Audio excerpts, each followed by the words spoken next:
आसी भाई क्यों घसीट रहे हो बच्चे को? काजिम भाई पूरा 1 साल हो गया इसको मदरसे डाला था, कुरान पाक अभी भी अटक अटक के पढ़ता है। पूरा 1 साल ज़ाया हो गया है। अब मैंने सोचा इसे काम पे डाल दूं, ये जाता नहीं है इसलिए घसीट कर ले जा रहा हूँ। अंकल मेरी बात सुने, आप छोड़ें इसको। राजू भाई आप खड़े हो जाओ। राजू भाई क्या आप कुरान पाक पढ़ना चाहते हो?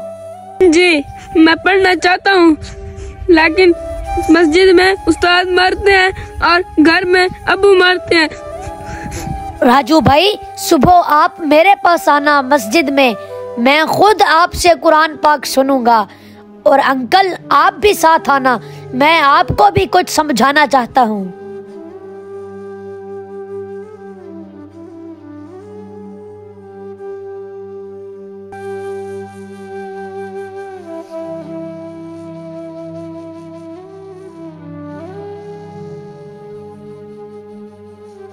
राजू भाई आप यहाँ से पढ़ें।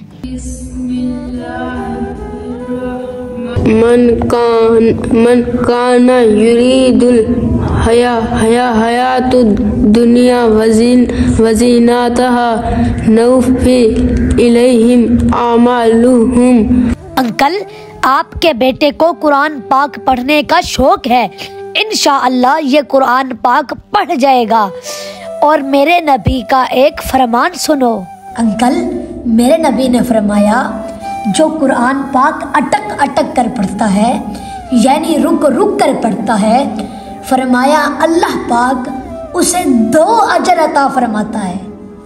पहला अजर कुरान मजीद की तिलावत पर और दूसरा अजर अल्लाह पाक उसकी मुशक्कत का अजर अता फरमाता है। कितनी करीम है मेरे अल्लाह की ज़ात। और अंकल आप एक और हदीस सुनो।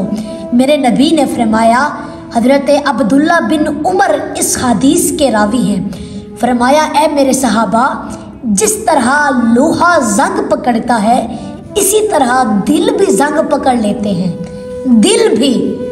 तो सहाबा ने अर्ज की या रसूलल्लाह, लोहे को तो हम मांझ लेते हैं, उसका जंग उतर जाता है, दिल का जंग हम कैसे मांझें, दिल कैसे साफ करें?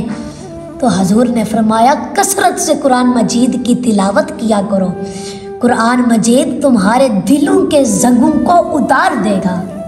अंकल एक और हदीस सुनो, ये हदीस पाक तिबरानी में मौजूद है। हजूर अलैहिस्सलाम ने इरशाद फरमाया कि हज़रत अबू ज़र गफ़ारी आपने अर्ज़ की या रसूलल्लाह आज मुझे कोई नसीहत फरमा दे। तो सरकार ने फरमाया कुरान मजीद पढ़ा करो, कुरान मजीद की तिलावत किया करो।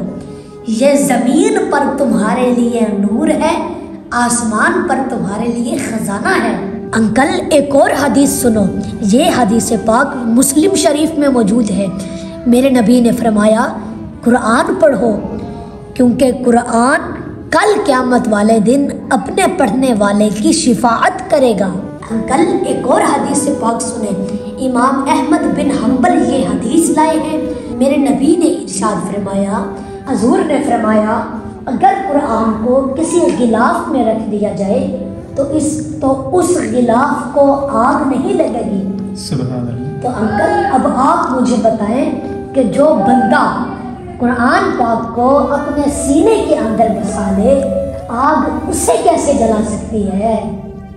अंकल आप खुद भी कुरान पाक पढ़ा करें। आपने रोज़ाना 1 रकू, 2 रकू, 3 रकू या 1 सिपारा लाजमी तिलावत करनी है। अंकल कुरान खोलना भी सवाब है, कुरान पढ़ना भी सवाब है, कुरान देखना भी सवाब है, कुरान पर उंगली रखना भी सवाब है। तो आप खुद भी कुरान पाक पढ़ा करें और अपने बच्चों को भी कुरान पाक पढ़ाया करें। और अगर आप सबको हमारी ये वीडियो अच्छी लगी है तो वीडियो को शेयर ज़रूर करें।